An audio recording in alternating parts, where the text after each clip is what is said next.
Welcome, everybody. It is my pleasure to welcome you to the Amsterdam Research Center for Gender and Sexuality, RGS, and to our opening event of this academic year. In the 5th edition of our Thinking Through the Crisis webinar series, we want to put the spotlight on the question of violence against women with an impressive lineup of very knowledgeable scholars on this question. But before I turn to the panel itself, let me say something about the center and also about the webinar series. My name is Sarah Brakke, and I hold the chair in sociology of gender and sexuality at the University of Amsterdam, and I direct the Amsterdam Research Center for Gender and Sexuality together with Julie McBrien. ArcGS, as we're called, seeks to foster and consolidate a community of scholars and scholarship on gender and sexuality within the Amsterdam Institute for Social Science Research. And this is a community shaped by many differences in disciplinary contexts and traditions, differences in theoretical and epistemological approaches, different methodologies, and also differences in the emphasis on gender or sexuality within one's research. And we are committed to making this an expansive community where differences provide fertile ground for conversations and new ways of thinking. Check our website, check our active PhD community, and join the newsletter to stay connected. Now, ArcGS exists for more than 10 years now, and most of those 10 years, we could, in a taken for granted way, have our scholarly gatherings, our public lectures and lunch lectures in real life on campus. Until 2 years ago, year and a half ago, when the COVID-19 pandemic fundamentally changed our way of gathering and of having scholarly exchanges. And in what by now has become a running joke, we were planning to celebrate or planning a conference to celebrate the 10 years of ArcGS with the working title, The End of the World, and what gender and sexuality has to do with it. And that conference, The End of the World, was canceled because of the pandemic. Now, after a few months of understanding the new parameters and the way in which we could gather, we began recreating our scholarly exchanges through webinars. And the end of the world energy or vision that we had found its way into a webinar series called Thinking Through the Crises. We also have another webinar series called Research in Focus, which focuses more on new books coming out or new articles. And of course, there's an overlap between these webinar series. I think we will also hear today that there are new books coming out on the question of violence against women. But Thinking Through the Crisis has engaged within different kinds of contemporary crises that we are faced with, exploring the gender and sexuality angle of these crises. And of course, that is particularly intense in our panel of today in relation to the question of violence against women. Now, we considered it particularly important to focus on violence against women at the opening of this academic year, as we ended last academic year with the findings of a research commissioned by Amnesty International in the Netherlands about sexual violence among students. And actually, the research focused not on sexual violence in general, but focused on rape in particular, and found that 1 in 10 female students gets raped during her student years, their years with us. And these numbers, of course, don't come as a surprise to the specialists, like the specialists here in the studio, but they did provoke something of a shock in the public debate before the public debate moves on again, of course, and among our student communities. And they do run counter, and I think that also maybe explains some of the shock, but we can come back to that. They run counter that image of the emancipation and the progressiveness that leaves its mark on any discussion of gender and sexuality in the Netherlands. And I don't know how some of you came to the campus, but when I entered the campus today, I saw students from Amnesty International campaigning precisely because this is their week in which they also want to take up this piece of research again and do a campaign among the students population and on our campus on about violence against women, gender-based violence, and the question of consent. So we wanted to be part of putting this on the agenda and drawing attention to this. Meanwhile, the public debate has moved on, of course, but within RGS, we are actually committed to make sure that this topic and the urgency of it remains on our research agenda this academic year. So there will be other moments also. I already announced new books coming out. There will be other moments when we come back to the question of violence against women. Now, there's many ways to look at violence against women, and the angle that we take today is the law and international law. How is the law a tool of intervention towards the elimination of violence against women? And our speakers today will speak to that question in the context both of Latin America and of Europe. Now, before I introduce the speakers, let me just say two things about our constellation here today. With shifting to webinars, which we've done in the last academic year, our events got more conversational, shorter presentations, more interactions, and this actually might be something among the pandemic practices that we've had to develop in the last year that we would like to keep: more conversations, more panel discussions. So it's very appropriate that we open this academic year with a panel discussion.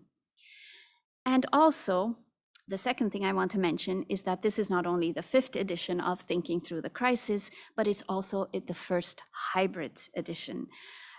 So while most of you are joining us through the Zoom webinar, and I'm welcoming, I don't know how, we don't see you, we don't know precisely how many of you are there. We know that there were about 80 of you that signed up for today, so welcome.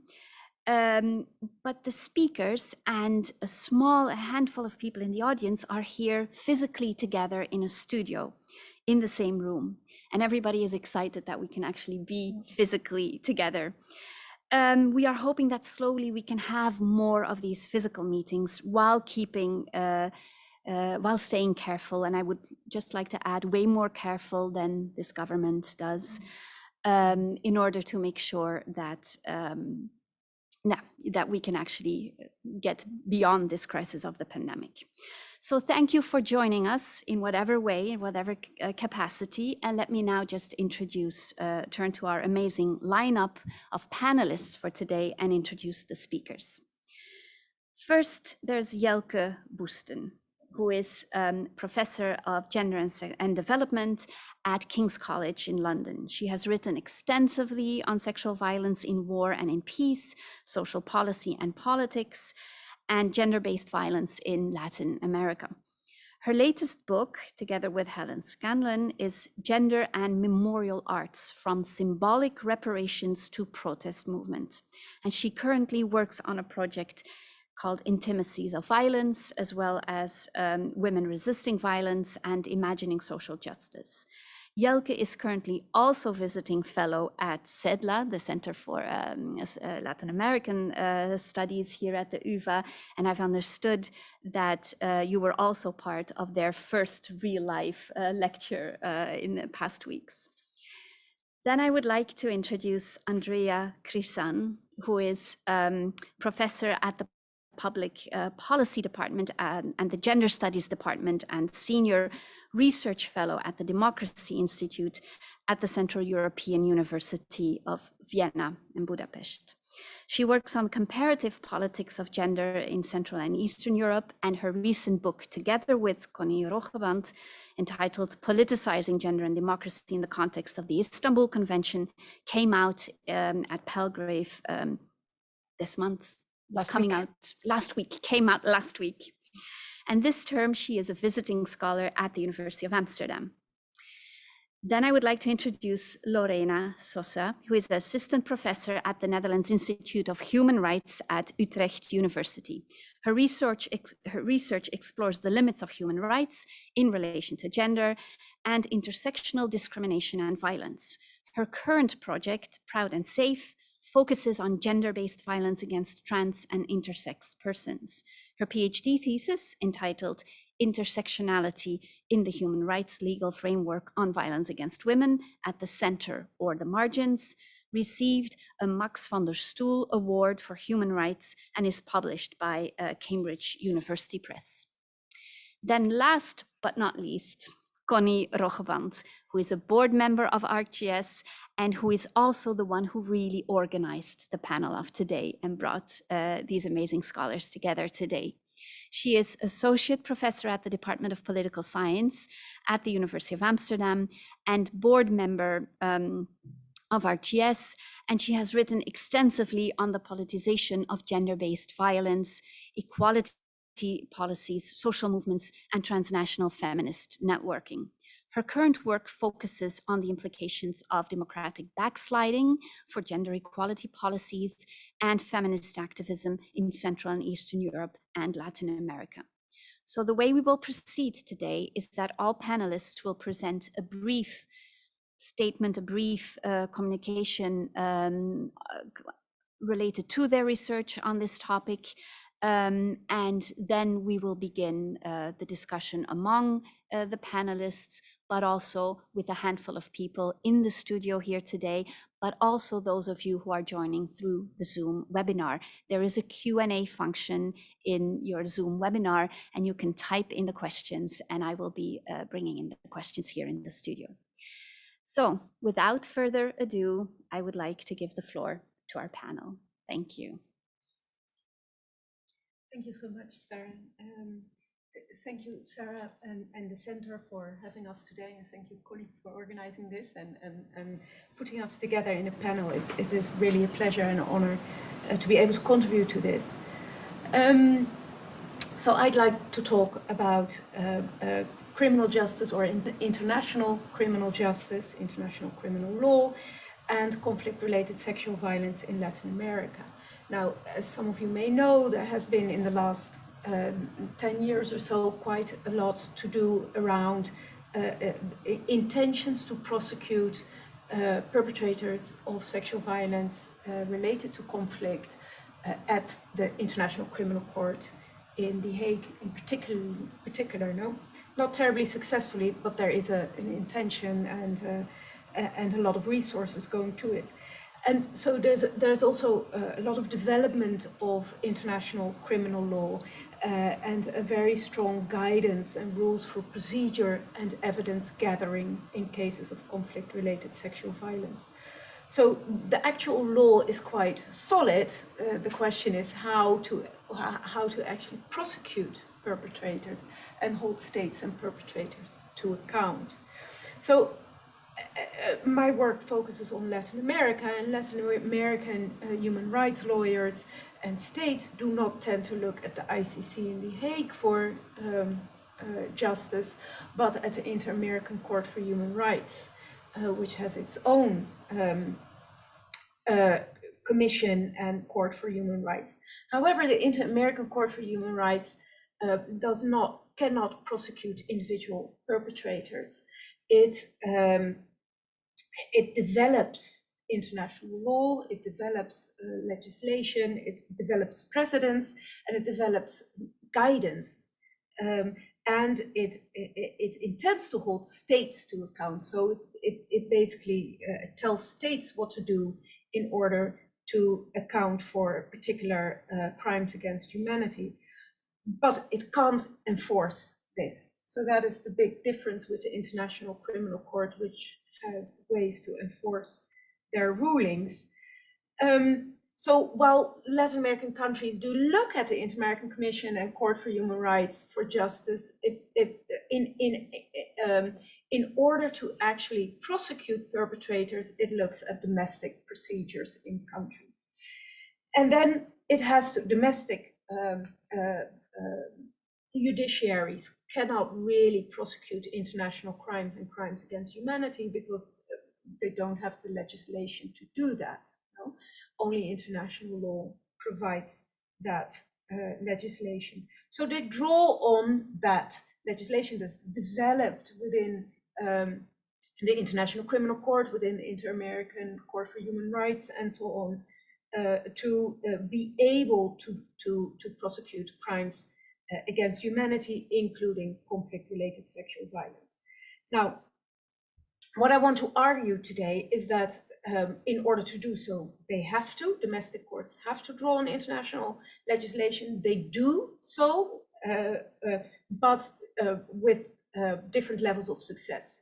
And I'm going to briefly address two cases, the two only big cases that have and are in the process of prosecuting for crimes against humanity in relation to sexual violence, which is a Guatemalan case, Sepul Sarco, and a Peruvian case, which is known as Manta y Vilca.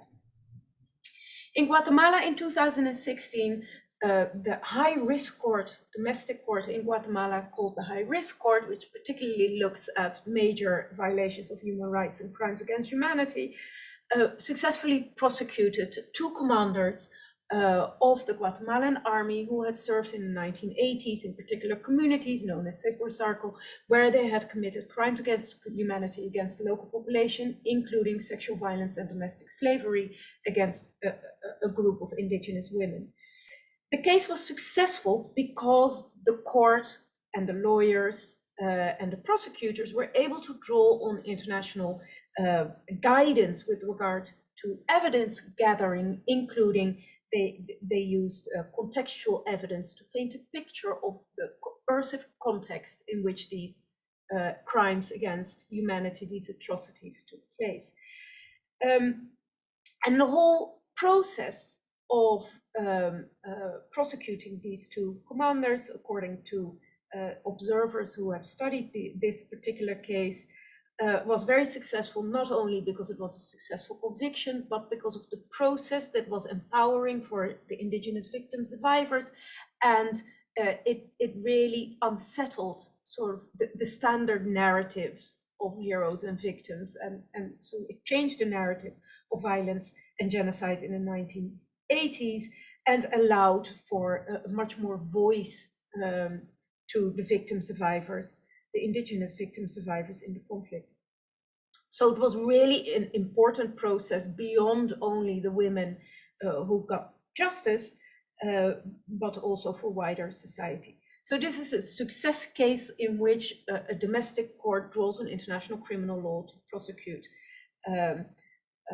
former commanders for sexual and domestic slavery in a context of crimes against humanity. Now, the second case I wanted to briefly highlight is the Peruvian case, Manta y Vilca, very similar in the characteristics of the case, in a generalized conflict of a military counterinsurgency against a local insurgency, whereby particularly the military used sexual violence systematically to intimidate and terrorize the local population.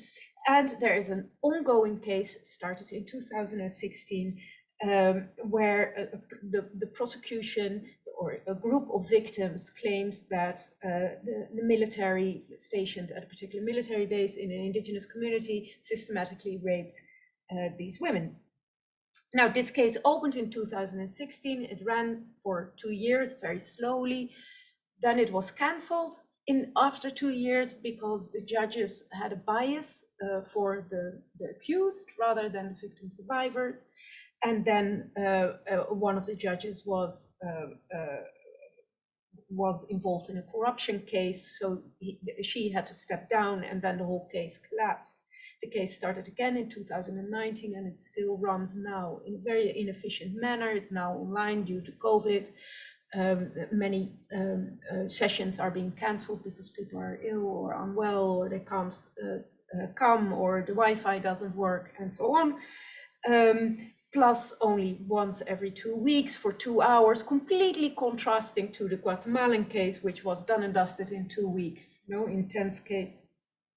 So, and again, the 2 years that it's running now, since 2019 until still today, they're gathering evidence by interrogating the women, the victim survivors, instead of taking their testimony and leaving it at that, and then verifying these testimonies via contextual evidence, which is what the international guidance would say. They're actually allowing the defense lawyers to interrogate the victim survivors, which is really, really difficult to watch, I must say. And there's no context building. They're not following the rules and procedures that are established by international law. So although international law is invoked, otherwise they couldn't prosecute these cases at all. They need the legislation of crimes against humanity. At the same time, they're not keeping to the guidelines of the rules and procedures. There might still come a conviction because it's still ongoing, but then still, even if there is a conviction of the ex-military perpetrators, then still the question is how much harm has it done in the meantime to the victim survivors, their community, and their family members, with a procedure that has been drawn out so much. So to conclude, international law, as we can see in these cases of conflict-related sexual violence in Latin America, is indispensable in order to be able to prosecute perpetrators of crimes against humanity, but it can't on its own, it's not enough, because law is also how you implement it and how you enforce it is political. Justice is in the end a political issue as well, and we need political will of judiciaries and of the relation between the judiciary and actual governments in order to move these cases on and get a positive conviction. Thank you. Yeah, thank you, Jelke.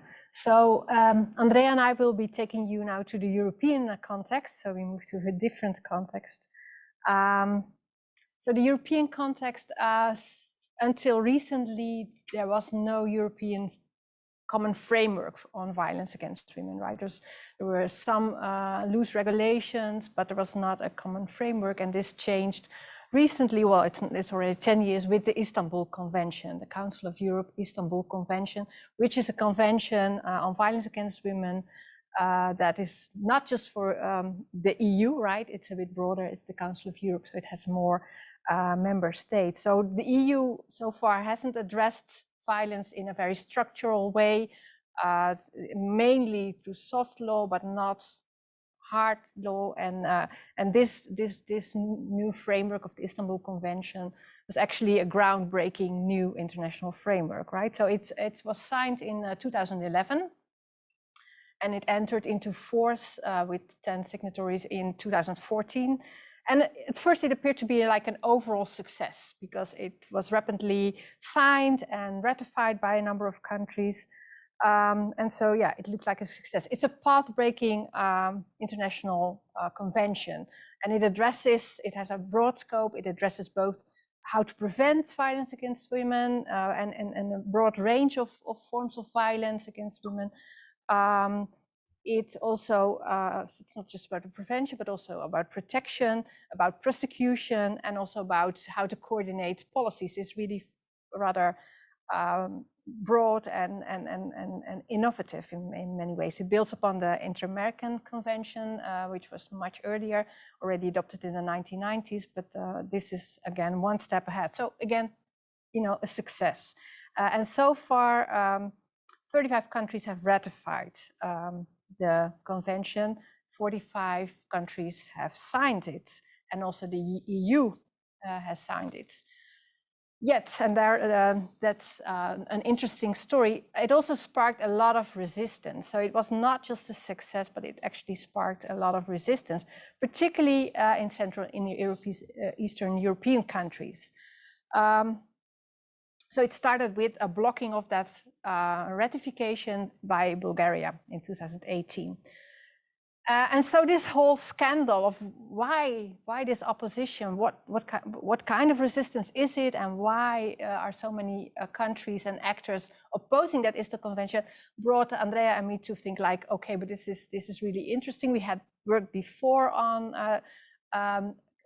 Eastern Europe on policies on violence against women, and we wrote a book about it, about the progress actually. But then when the book was published in 2018, we were facing a whole different situation, right, of backsliding and backlash And so this started to become a new book that was just published last week, in which we actually investigated these resistances, right, and also the implications of the resistance. So we will be talking a little bit about it. Now, first of all, of course, it's surprising, right? So why is an international convention so opposed, right? Why is it so much resistance?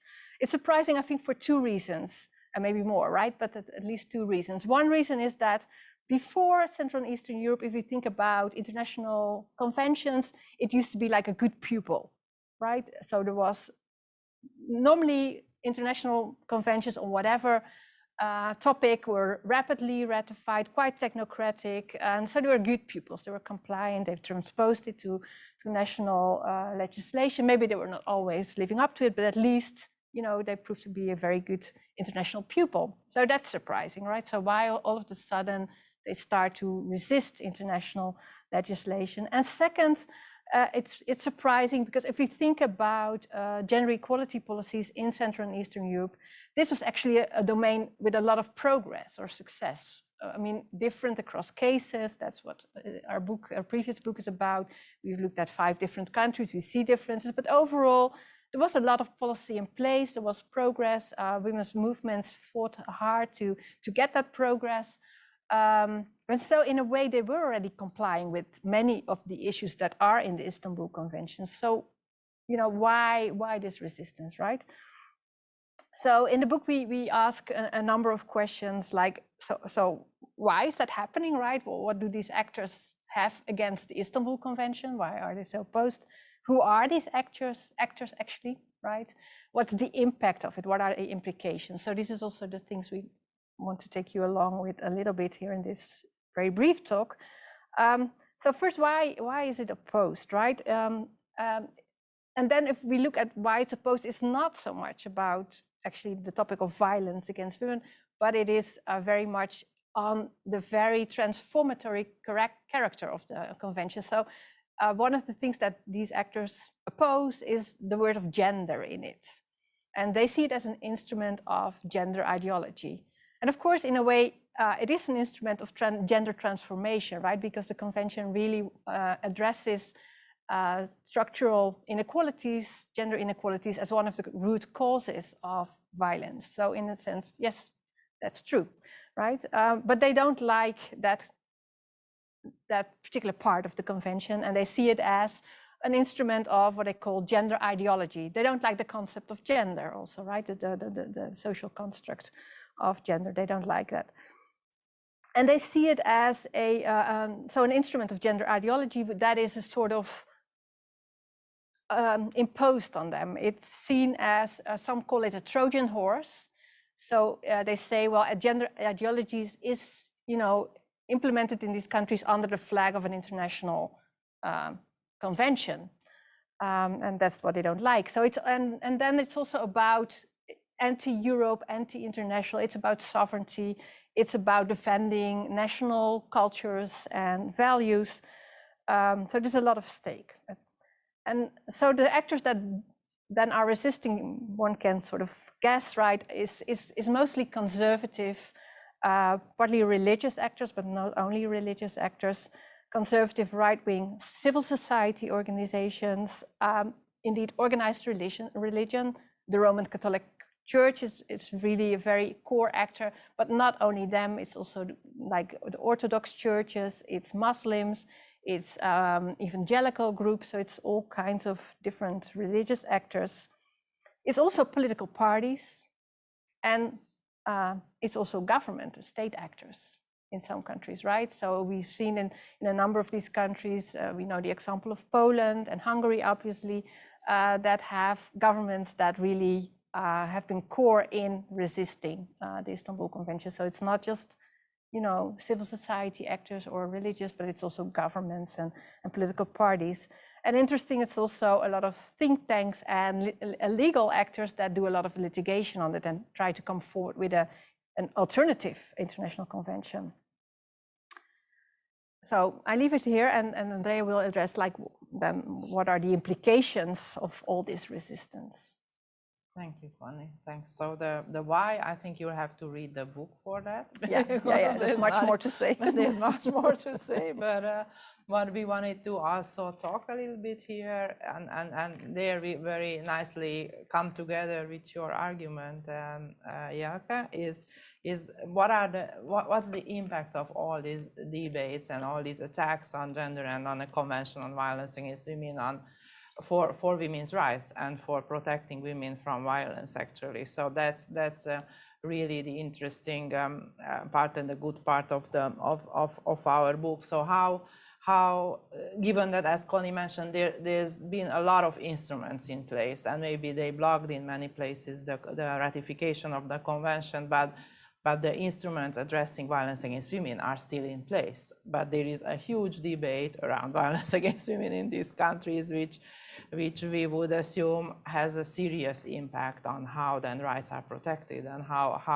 the norms in place. I mean, some countries ratify, others don't. So we look at 4 countries, and only two of those actually ratify the convention, and only 2 don't.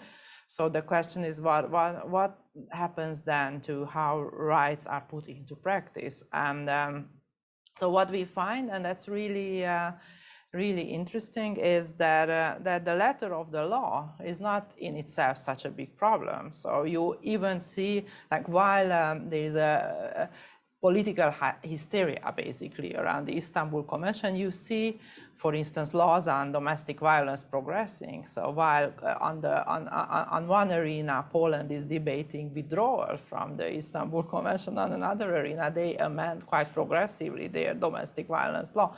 So the letter of the law is not, seemingly is not so problematic, and of course this is not to say there are no poor pieces adopted, and of course there's a lot of focus on crime and much less on prevention and other aspects of violence, but still overall, even in the most problematic countries, you see a lot some progress in the letter of the law. But where you see the issues arising is really how you put that law in practice and what happens in the implementation stages. And there is two main points I think that we could make based on our findings. One is while there is a lot of issues in implementation of these laws. So there is, and just to mention very shortly a few of how the debate impacts implementation. One is almost like the evident one. So when there is such a debate and such opposition to violence against women understood as a gender equality issue, then of course street level bureaucrats will just look at this as a suspect issue. They're not going to then against the whole discourse, or most of them will not use a gender sensitive mentality in implementing these laws. And we're talking social workers, judges, prosecutors, police, and you name it. Then there is also much few, at the level, while laws are, let's say, decent, but if you look at strategic documents, planning documents, that's where you start seeing a lot more language that is opposing, it's contrasting to a gender inequality logic. And then you also see systematic neglect of protocols, guidelines developed by women's organizations in these processes. So what happens is that the processes go on and there is some sort of implementation, but it's not along the logic of the gender equality of the Istanbul Convention, which is a gender equality logic. And finally, the biggest issue here with implementation is budgets. So next to the Istanbul Convention, what happens is that also the European Union steps up budgets for violence against women. So massive amounts of money come to these countries for implementing violence against women legislation. So protecting women becomes a lucrative business at the end of the day, and it's also becoming therefore a major arena for corruption. So where you see a lot of money going into infrastructure, protecting from violence, you also see that women's organizations, who were the main protagonists here, they're not getting more money. So, or even they're not getting even as much as they got before, but a whole set of new actors come into this field. And this is where my other point would come is that we see next to these problems in implementation and within them basically logic of exclusion of women's rights organizations. So whereas before they were the main actors who were mainly for free on their free time and on international funding, doing protection of women, now what happens is that they are excluded from the process. So the debates, the attacks on the convention also come together with a discourse on which promotes an enemy image of women's organization. They are seen as agents of foreign interventions. They are seen as a part of some sort of conspiracy, left-wing, Marxist, so on, you name it, conspiracy that is promoting all kinds of objectives contrary to the anti-Istanbul Convention logic. And so they are excluded. So different levels, we see different countries and different levels of exclusion. In some cases, they are really threatened with violence, and so it's very extreme attacks on them. In other cases, is just they are marginalized from the process. We see in Hungary, we see that they are banned basically from doing any training, services, whatever, with public servants. They are on the blacklist, so-called blacklist, not allowed to do any sort of intervention. But then we also see in countries where the problem is not so serious, and actually there has been ratification, we see how another logic, that of competition, is put in place, where tenders are put out and women's groups compete for these positions and end up not winning the service contracts and the training contracts and so on. So you see a logic of, you see how women's organizations basically lose the ownership of the system of implementation, and that's really problematic. And so overall, what we argue in the book is that on the face it looks like it is not so bad because laws are passed. There is much more money. In all countries, there's more money for dealing with violence against women. But then if you look closer, then you see basically a kind of an appropriation of protection infrastructure, in which you now have, for that money, different sort of actors, those who stand for hostile narrative, one that is not compatible with the gender equality logic, and basically, in a way, and this is where I think we relate to what you were saying, Ianka, is you see how the international norm logic cannot translate without the political component in place, and without women's organizations being the agents of doing that fight and training those judges and doing or keeping some sort of participation and ownership of the process of dealing with these policies. So I think that's what we wanted to add. Thank you. Thank you so much, Andrea. Thank you, Connie and Sarah, for the invitation and the chance to join this conversation. I'm in a very privileged position right now because I completely relate to both of your presentations, and I can learn not from a specific piece of research, but more from my understanding. So maybe start from there. So I'm very happy to join this conversation from my mixed geographical take. I do comparative analysis. I'm a Latin American based in Europe, and I look at European law, international law, and of course, I look at Latin American law. And so it's also very interesting to hear you because I come from human rights law, but I focus on violence against women, so I do a lot of criminal law. So I can totally see that aspect in this discussion coming back from the human rights. Yes. Shall I move it? Speak a bit louder. Okay. Yeah. So I'm also happy to engage with the human rights and the criminal part, the criminal aspect of violence against women, but also because I look at it not only from the scholarly or the academic perspective, but I'm also part of NGOs and NGOs active on violence in Latin America. So to me, it's very interesting to join this conversation. I have to interrupt because Legends, it seems like the mic is off. Oh. Oh, you take that one? Maybe try that one. Is the in the belt pack, is the green line on? No. No. Put it on and then. Turn it on.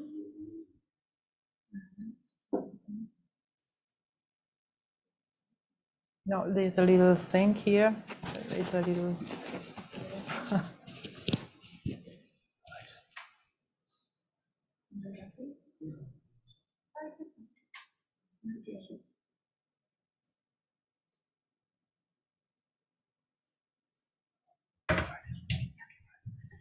Okay. Can you hear me now? Can you hear me? I'm sorry. Technological difficulties we're all used to. Okay, great. So, so I'm really happy to look at it from a more general perspective, let's say. And to me, I think what is interesting about international law when we think about the possibilities or the shortcomings of international law to deal with, with violence against women or gender-based violence, I think the first thing to note for me is the synergy that there is between social claims, especially those that are articulated through social movements, and international law, and particularly for human rights law. So how these claims that we see, like now we saw Amnesty International girls outside, and how this can be taken in and reflected by international law. And to me, this synergy is crucial for moving on through crisis. And what I see is that I think maybe what we could highlight is that there are three main manifestations how this synergy can work. So how social claims can be translated into international law. And I think one of them is indeed pushing for the adoption of norms, pushing for the ratification of these norms, and then pushing for the implementation of these norms. So this is one of the ways that we can do it. And I think it's very interesting to see the result of this pushing for new norms. And of course, this has been done through many different international conferences. We see that the Vienna conference resulted, and the Beijing conference, they resulted in the Inter-American Convention on Violence Against Women. We have the Istanbul Convention. We have different conventions that have been drafted. And I saw today in the news, and I thought it was very interesting, I saw that Mexico and Argentina were trying to push for a new norm for the ILO, the International Labour Organization, focusing on unpaid care work for women. So saying, well, we are trying to achieve gender equality, obviously not happening because we keep on taking on care duties. So pushing for this kind of norm. So this is one of the ways that you see social claims. And of course, this comes from a very difficult period through COVID to facing, in the private, how do we divide tasks? So this is how international law is able to put it through. The ratification processes have been indeed, like Andrea pointed out before, no problem. So more human rights norms were more easily accepted. And then we saw this very big surprise with the Istanbul Convention. And in terms of implementation, of course, we have different ways of pushing forward. But another way of this manifestation is through, for example, this monitoring of how these international norms are being monitored. And we see that more and more there is engagement at different levels, at different human rights bodies to see whether the Istanbul Convention is being implemented at the national level, for example, of the Inter-American Convention. We see it at the human rights bodies at the United Nations. So we see civil society engagement watching from the ground and participating to monitor this implementation. And I think a third way of how this synergy manifests itself is through strategic litigation, indeed. So strategic litigation, bringing cases to judicial bodies or quasi-judicial bodies, and not only through bringing the cases, but also interacting in the judicial procedure. So it could be just by an amicus brief case or by submitting testimony as experts. So engaging in the judicial procedure, I think it's also one of the ways that we see that international law is being used, both at the international level, so bringing a case at the International Human Rights Court or a human rights body, but also the domestic level, asking for the implementation, like Telke was pointing out, for the implementation of international norms. at the domestic level. So I think these are three ways where you can see that actually international law is a useful tool. Then we can discuss the details of it. But of course, the challenges that we have material challenges indeed, because it's a matter of resources, human resources and economic resources. For us academics specialized in this, it's very easy to draft an argument to be used in court when we want to push a case. It's not the case for many lawyers and legal practitioners in the field. So knowledge, but also the time to gain the knowledge. Sometimes I offer, okay, shall we do a training on something? But then you need to have the group of lawyers able to actually not pay attention to something else, dedicate time, also with care duties and a lot of these situations, because many of these NGOs, as Andreas pointed out, these are feminist NGOs which are staffed by women with all the problems that we tend to face. So we have material, but we also have political challenges. And I think this is what we need to grasp at the moment to be able to navigate these waters. And I see these three paradoxes in relation to the political challenges. And one of these paradoxes relates to this tension between the domestic and the international that we see constantly playing out when we talk about gender-based violence against women and gender-based violence not only against women. But what we see is that on the one hand, there is a presumption that the international system is better. So it's good. The international system is better, it's more effective, it's more progressive. And this is not necessarily the case in all situations. So we see that, for example, we have very progressive legislations in some matters like sexuality or same-sex marriage, for example. And we see international human rights courts struggling to catch up. Even here in Europe, this is still an issue. So we see that not necessarily in every aspect, the international framework or system is going to be actually progressive. And on the other hand, we also see that the domestic level, even though in cases where there is a lot of reaction, or for example, resistance to the ratification of certain norms, like Andrea and Connie were pointed out, there is still resistance inside. So we can see that even though Brazil, for example, you have a very right-wing conservative government, there is a lot of resistance still from civil society and movements. So I think this is one of these paradoxes that we see. Another one is that there is a lot of diversity across of the bodies. So there is a lot of diversity when we compare the Inter-American Court or the European Court. There is diversity even among the different human rights bodies within the United Nations. Some are more conservative, some are more progressive.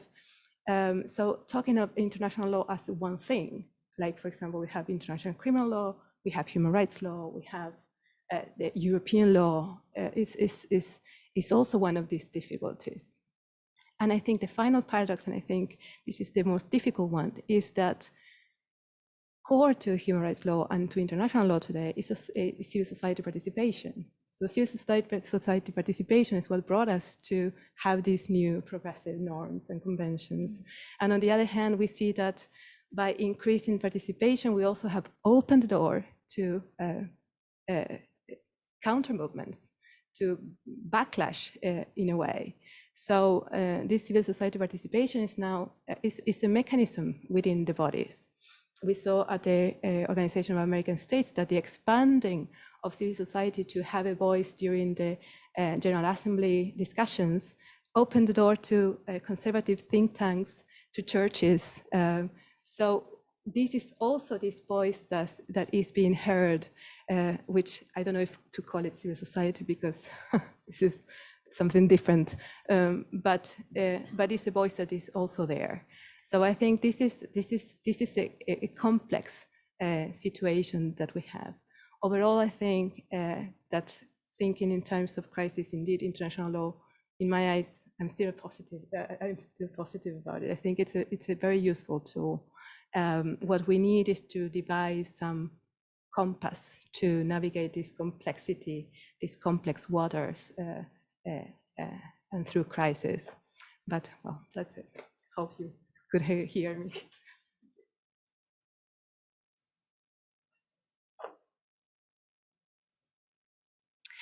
Okay, thank you very much for everything you've put out there. If I can just take the time for a little moment, but I'm also looking at the people here in the studio and the people who are following this through the Zoom webinar. Like, if you have questions, this is the time to start writing them up in the Q&A box that you find on Zoom. I've also noticed that somebody's trying to use the raise your hand function, but we're not in a Zoom functionality where we can actually give you the floor real life. So please type up the question in the Q&A box, or I could also find it in the chat. But so as I'm inviting other people to engage, I would also maybe offer some of my first engagement with all the interesting things that I've just heard. What I've heard from all of you is in different ways that international law is a useful tool, right? I mean, I think Lorena kind of really ended that way, but that is something I didn't hear any contestation there, right? So these are useful tools, these are crucial tools. But what I've also heard throughout the presentations is that we have resistance to the laws itself, and then we have resistance on the level of implementation. And I'm wondering if we could tease out these different levels a little bit more, also because I've heard some of you say what we, or possible ways to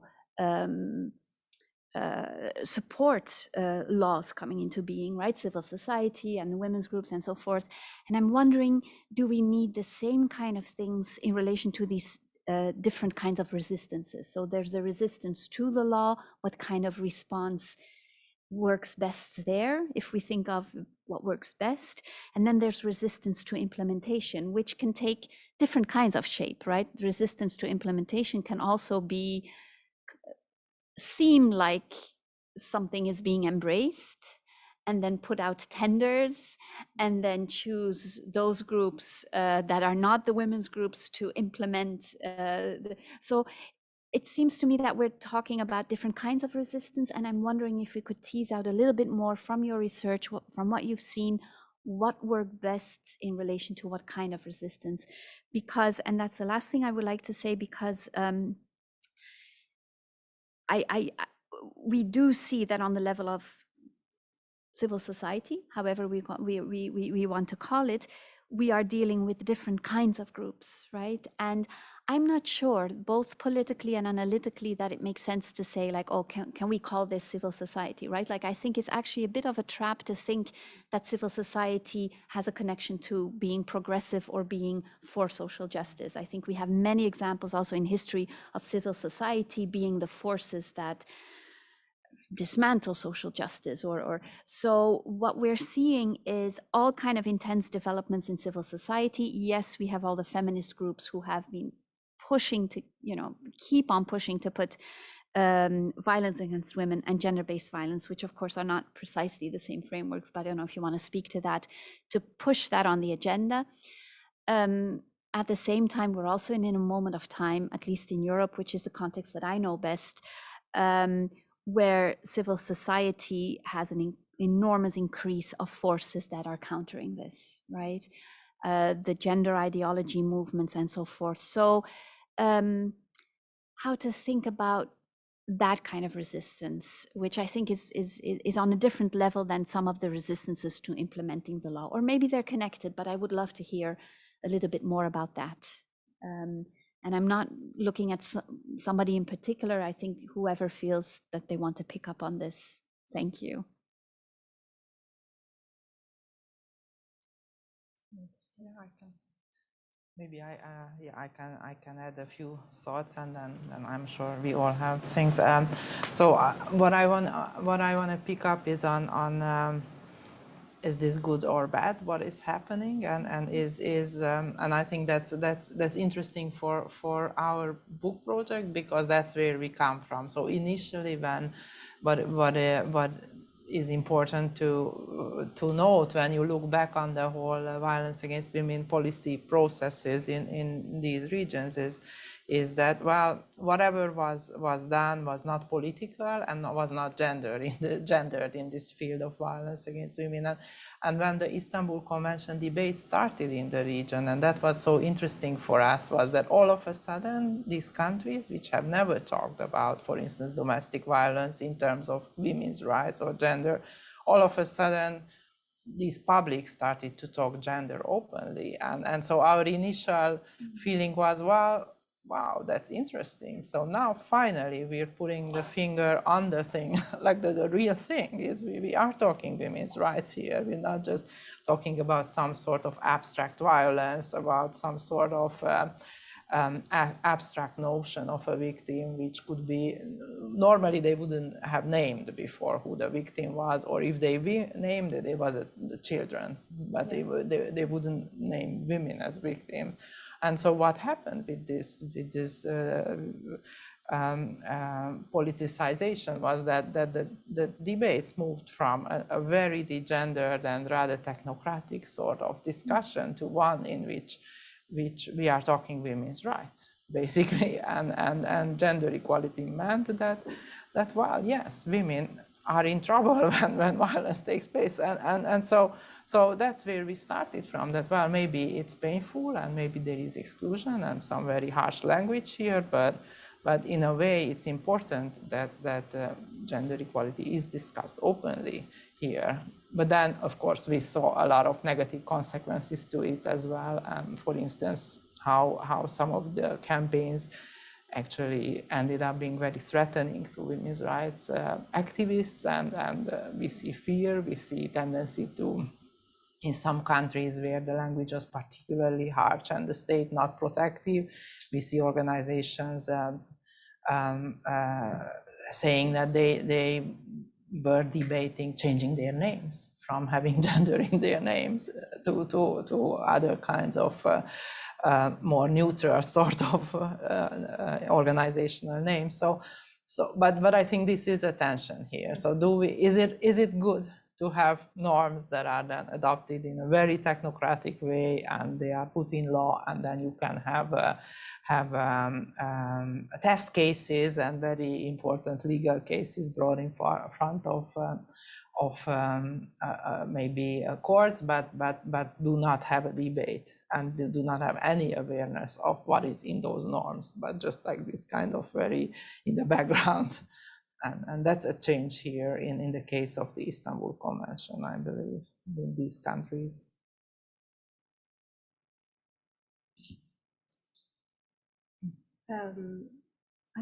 Yes, I agree with Andrea, and I'm thinking, can you hear me? Oh, sure.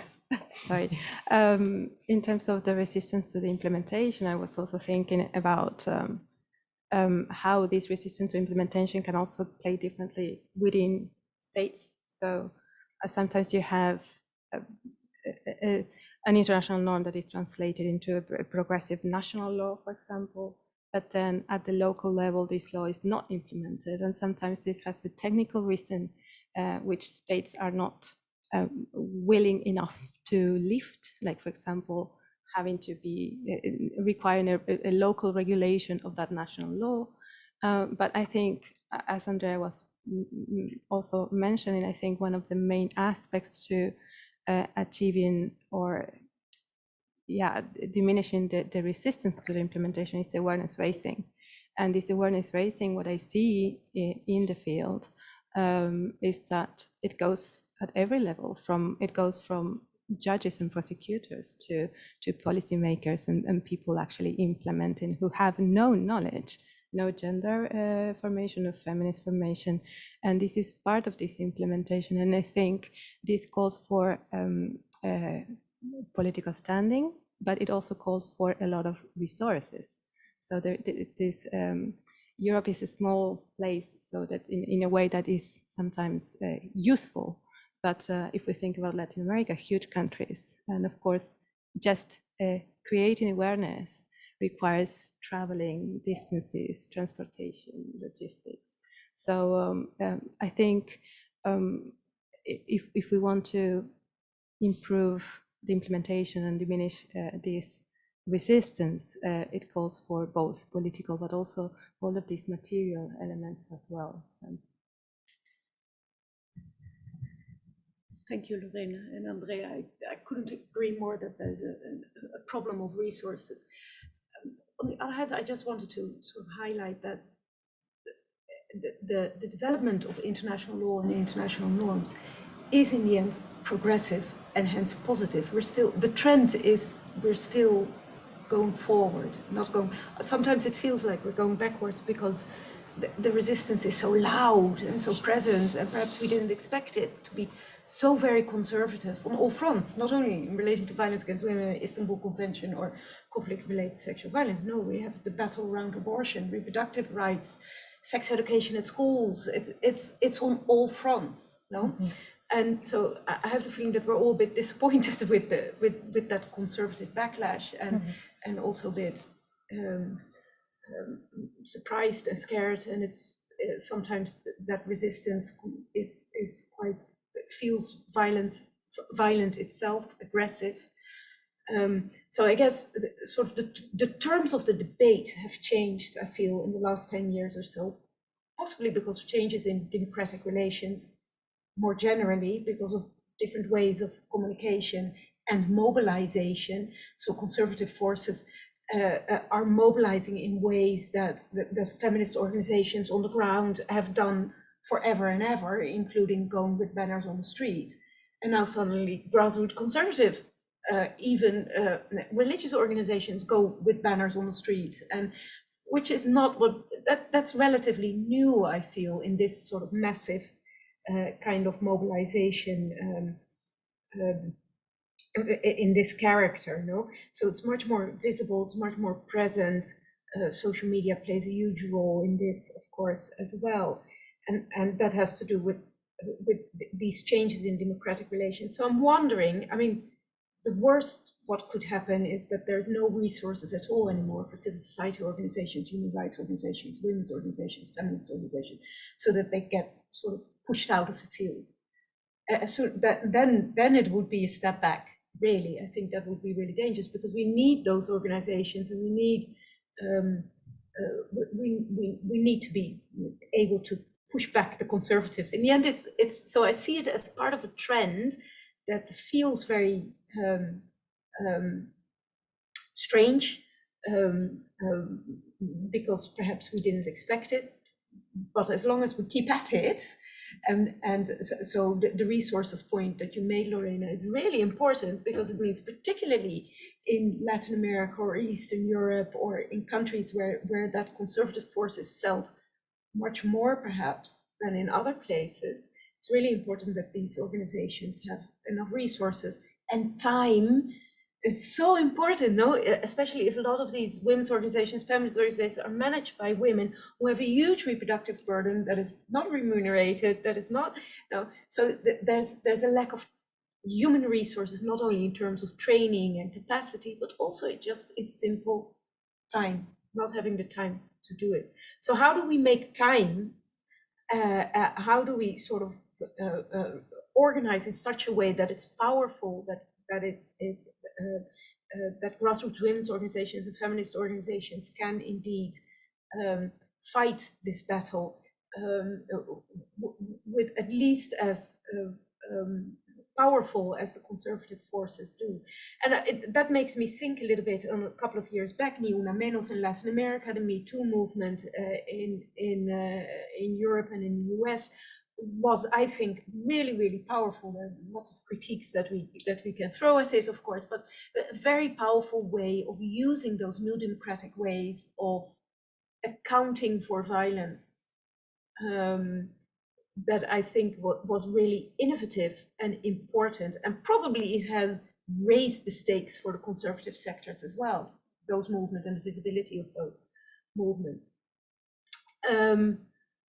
But that's fine if that's the way it is. No, we just have to continue that fight, and that is, of course, that is multiple and not difficult to put your finger down. And what does that then mean concretely? Because it means multiple things and multiple fronts. And but I do hope that we're not too discouraged with the field of international law and of civil society activism more broadly, that we give up or feel so cornered that there's no way out. We have to keep on going. At least in our research, we see very hopeful signs, right? I think we also see reinvigoration of feminism and women's movement, not in all places, but yes. And also like lining up with broader coalitions beyond feminism, which is really interesting to see and I think very powerful. So yeah, I agree. I'm liking the optimism here. I'm also bringing some questions. There's some questions from the Zoom webinar that also circle around this. First, there's a question or a comment from Shahana, who writes, "This is more of a comment rather than a question. My PhD research is on public health responsiveness to sexual assault in Bangladesh. From my own work, as well as leading anthropologists such as Baxi, legal anthropologist in India, more and more we are seeing that while national laws are constantly reforming according to international laws and conventions, social cultural experiences and understandings of violence, patriarchy, gender relations impact legal procedures on violence against women and hence the outcome." So that's more of a comment, but I'm going to take another question that fits with that, and that's a question from Ewa saying, "I have a question. Is there any best approach from your experience to start a conversation on gender-based violence in very conservative / patriarchal societies?" And I think that where these comments or questions connect is maybe really thinking about what you've already also put forward, this discrepancy between laws, right? Like a solid law, international laws, or even national laws, like between a solid law on paper and what we, for lack of a better word, maybe call a culture, right? A more conservative culture. So almost this maybe also be a question about what is the relationship to law and transforming culture? How does that work? How do we use a law to transform a culture? And then the backlash when it doesn't work. Or there's another question, but I think these two kind of work together a bit. So I don't know if somebody wants to respond or more of you want to respond to that. And I'll stay here because I have another question to follow later on. And I'm also looking in the studio here. If people have questions, let me know.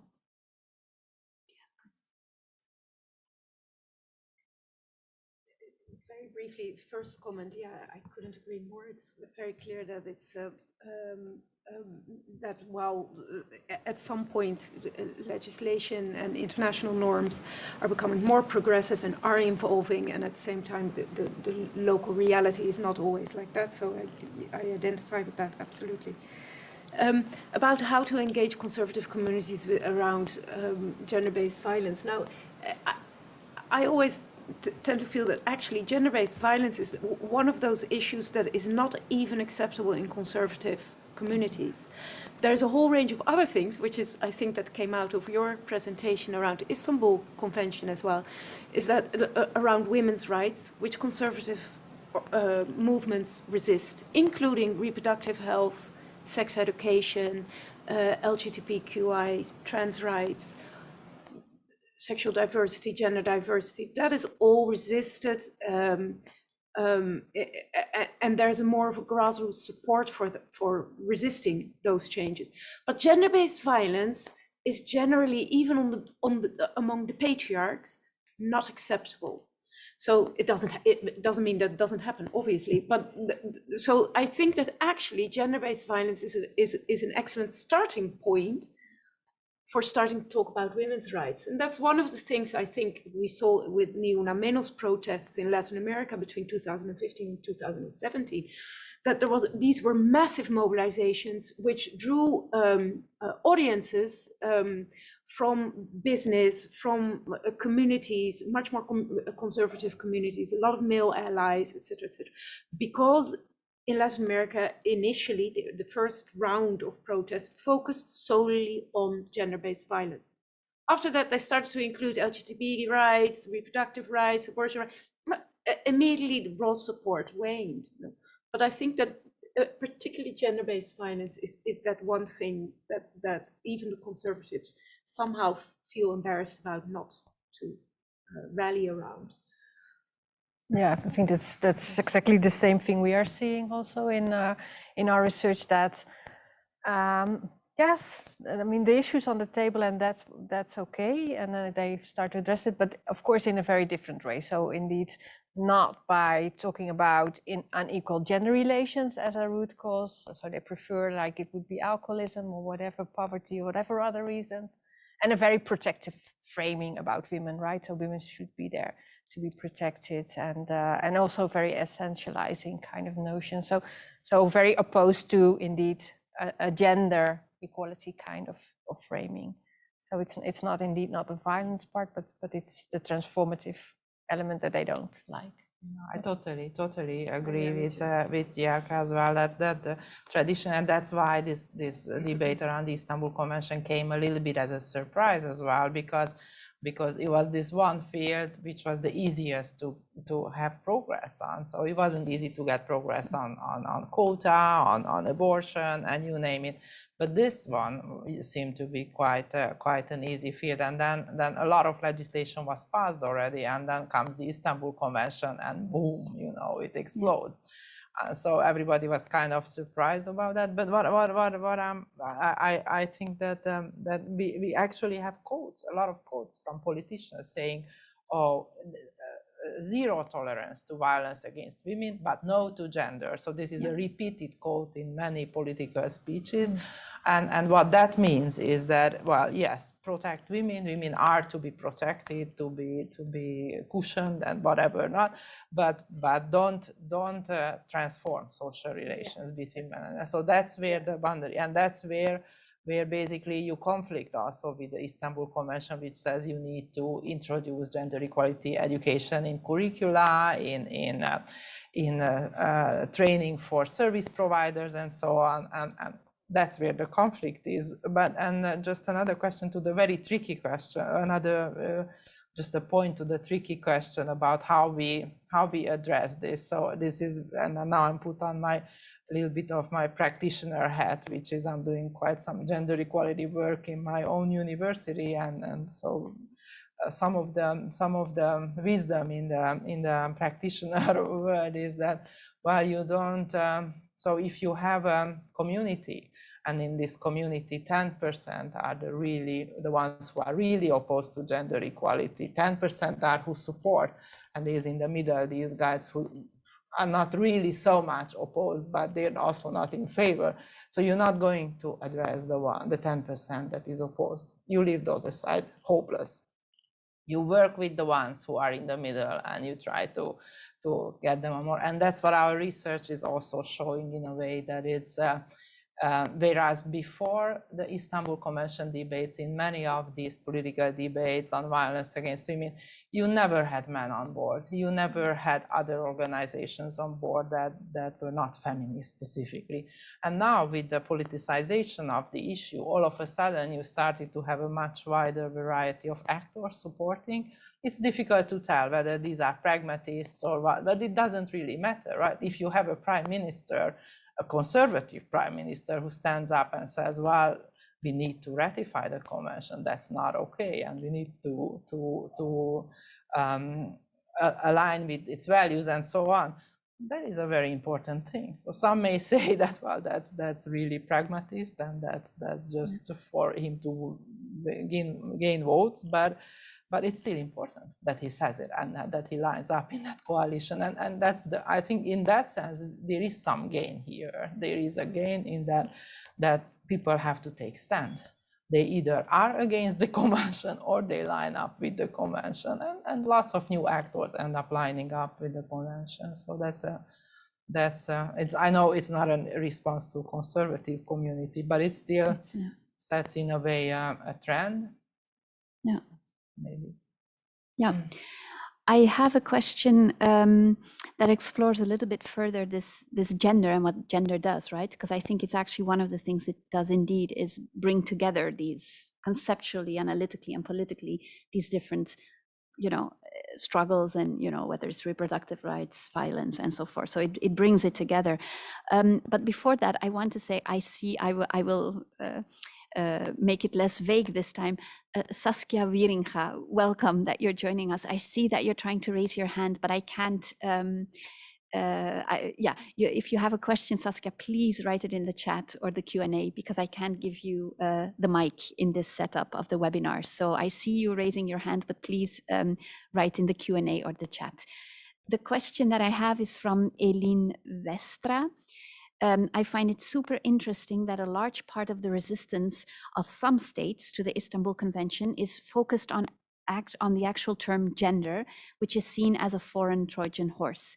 I wondered if social movements fighting against violence against women have tried to work around this, whether they have strategically developed alternative framings, not at all using the term gender or human rights, and how those alternative framings may look like, and whether these have been successful. Of course, it's one way of approaching it. Part of me then also thinks, but whatever alternative framing we find, there might, a new backlash develops.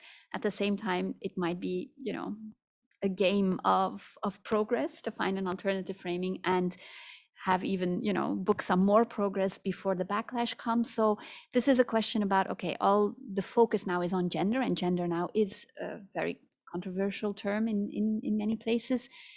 Does it make sense to look at alternative framings, and which ones have worked? Okay, I'm also thinking and trying to think whether going out of gender is an alternative. What I think it's something that we need to keep in mind is that what gender has given us is a way of addressing the social construction of oppression of gender and intersection oppression as well. So I think this is exactly what is being challenged, what is being resisted, I think. Like Jelke was saying, no society will say, no, we tolerate violence against women. Nowhere. What changes this discourse is when we step out of the purely punitive response to a more transformative response. And this transformative response has been largely the result of being able to use the framework of gender. So whatever alternative we may want to incorporate needs to keep this social constructive view of inequality and violence at the core. So to me, it's very difficult. I'm not a theorist, I'm a lawyer. So to me, it's very difficult to find of a theoretical notion that could actually highlight all these different aspects, because we're talking about sexuality, we're talking about all these different dimensions. So I don't know any successful alternative framework that has been used. So that I wish I could think of something, but I don't know. Would you? It's interesting, it seems to me, that gender seems to have been the alternative to feminism, wasn't it? Yeah. It was the way of making it more acceptable, technocratic, particularly in NGOs, civil society organizations, to basically do feminist work without using the word feminism. And I have the feeling that we're going back to feminism, so as an alternative, because gender has become so tamed. In Latin America, you see a lot of organizations who are just saying, well, okay, if gender is not good, and if you're going to attack me for that, then I'll just call myself a feminist, and that's it. We'll go back to feminism and make it even more clear what we are about. And that means that these organizations get accused of being radical and feminazis and I don't know what, but it makes at least the battleground clear. And the positions that are being taken, and maybe that's, let's not give in. Let's not move over for yet another redefinition of the terminology, because it has done such important work, I think. But just stick to our guns, I guess. Fully agree. I mean, there's been this argument, oh, we should explain things better to them, then they will swallow it. No way, they got it right. This is what we want. We want gender transformation. We want a radical, different society. So yeah, let's put it out there and face the fight, which is difficult, but I think, yeah, we can do it. I think, if Una Menos today, in Argentina at least, is defined as a trans-feminist organization. But what I see is that actually, I don't know if it's going back to feminism, because it's every year there is a national women's congress, and every year how do we call each other is a huge discussion as well. So it's a trans decolonial, multicultural, indigenous feminism, and it's just feminism. I think it's also difficult to bring all of these diversity. Yeah. And then an alternative framing has been in place a lot before the Istanbul Convention, and in our earlier research actually we found that it's not just something that is in Eastern Europe, but in general in Europe there's a tendency to degender the violence against women law. So that's the more comfortable, and we could clearly see that in the 5 countries that we wrote about before, laws, policies, they don't mention gender equality. They don't even mention women. So but not just Central Eastern Europe, Netherlands too. Yeah, and the feminists were also that. So that was the successful framing, to just go along with that in many ways. So no, I'm not saying in internal feminist circles, but once you started to talk to policymakers, you were not putting the emphasis on patriarchal relations. You said it's violence, so you do something about violence, and that didn't work, right? So it didn't. It brought some changes. It brought new policies and some protection, criminal protection, but it did not bring transformation. So and that's why the Istanbul Convention becomes so problematic. And the other issue that your comments remind me is well, yes, we go towards feminism, and we are talking about women's rights, and that's working much better with these governments actually, to say women's rights than to say gender equality. But the problem is that then your feminism becomes exclusive. Yeah. And so there you are with a new problem, which is in a way puts feminists who are this sort of feminists in the same boat with some of the conservatives, and you also don't want that. So it's really a very difficult situation in that sense. Yeah. And we just have a question that fully connects with this from Marina Dolz-Pechenaute. I hope I pronounced that right. I have a question regarding the exclusion of feminist organizations that you linked to the protection of women becoming a lucrative business. Is it all feminist groups and organizations that are being marginalized? Within my country, I believe conservative feminists have actually gained a greater voice in mainstream media and politics in recent years. Is that another way ownership has been taken away from feminist organizations? So actually having it shaped in a conservative way through all of these forces. And I see all of you nodding. It's like, yep. Yeah, so that is indeed what is happening around these debates on violence against women. Yeah, so to come back to your point about civil space, I mean, there's been a lot of discussion that civic space is squeezed, right? But yeah, then we accept this kind of progressive definition of civil society organizations. So that's not what we're seeing. We're seeing that the civic space of, organizations that are seen as not going in line with those conservative governments are squeezed. And then alternatively, we see that more space indeed is given to these conservative groups. So and there's also like creation of government orchestrated NGOs, for instance. But yeah, so this dynamic is going on in many places, I think. Yeah. I think Esther had a question, but I think you should probably come here for the mic. Yeah. Okay.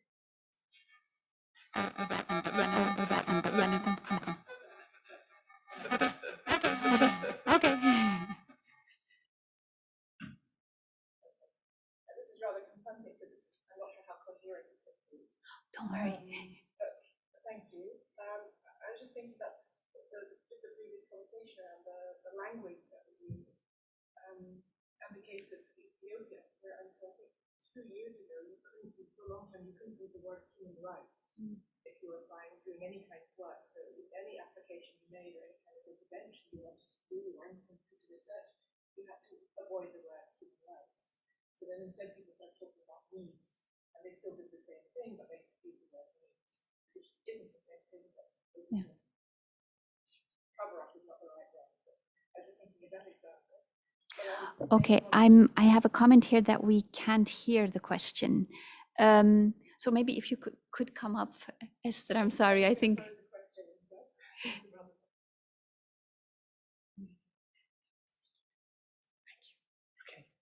No, it's just the previous comment was just around how until recently in Ethiopia you couldn't use the word human rights, and that's now shifted, but people use instead the language of needs. But I just wanted to respond to a previous point that you, Jelke, made about the resistance being so loud, and I was really triggered by that, and just wondering, because then afterwards, Connie, you also talked about space. So there's also a case of taking up space, but then is the resistance in that space also extra loud, which does some, so how big is the space that they actually have, or how in numerical terms do we see them, or is it mainly a case of that they're just extremely loud? So that was just something I was musing about. The loud triggered me. Thank you. Yes, I was also triggered by that, and indeed by your question. I think they're not only loud, but they speak loudly at the right places. And to me, that is what is most worrisome in that sense. If you see movements, for example, at Jamaica, but also here, larger, the progressive movement is much larger. It's just that they are very noisy or very loud, but they also have access to, suddenly they have access to central stages, let's say. And to me, that is a sign of worry, and also the language used. So they have appropriated themselves, like you were saying, but they have appropriated themselves of the human rights language in many cases. So you can see that this is discussed as rights, human rights of privacy, of the family. So this is something that to me is a very interesting way of seeing this transformation. So not only loud, right places and right language, apparently. And powerful, I would say, because I think what we know more and more, they're very well networked internationally. And there's a lot of money going on. So there's very interesting research done. I don't exactly have it on top of my head, but by Neil Data, that actually, and also by the Global Philanthropy Project, that maps all the money going on. You know, money from Poland to Brazil, for instance, or powerful oligarchs. So there's powerful people also, and there's a lot of money going on there. So it's just in addition to what you're saying. And there is a lot of government money. Yeah, I mean, and government in all these countries that we are researching, we see massive amounts of public funding going towards these organizations, to the extent that in Poland and in Hungary, we have interview data saying that feminists have not gotten any money since these governments are in place, and you see the massive amounts, but we're talking really big amounts of money going to the other side. So they are not small. So we're talking a lot of organizations, some of which is actually also grassroots. So in Hungary, we also have super fascinating research on so-called civic circles, which have the government come to power, and this is grassroots activism, which is also funded very well. So it's we're not talking small. So. Yeah. I am looking at the time, and I know that we could go on, and I hope that this year in ArcGIS that we can indeed take up and go on with some of these discussions. Maybe just to wrap this up, I'm also thinking, like, I like the optimism. I'm looking at the optimist corner here. I like the optimism of, you know, they're small, they're loud, but they're small, but I'm also seeing they might be small, but once they have enough power, the pace at which some of these things that we fought for and won are dismantled is baffling, right? And I am looking at Central European University, the closure of gender studies. So the pace of the, even if these are minorities, if we take these to be minorities, the pace at which they undo things is baffling, right? So, but I do want to end optimistically. So what about if we understand from this conversation that maybe also we should be, what is it, loud, well-networked, and get more money, and then, you know, and take up space. Okay. Well, thank you everybody for, well, of course, thank you so much for our speakers. Thank you for everybody for engaging with these conversations. And I really hope that this is only the beginning and that we can have more of these conversations. Thank you very much. Thank you. Thank you for inviting us.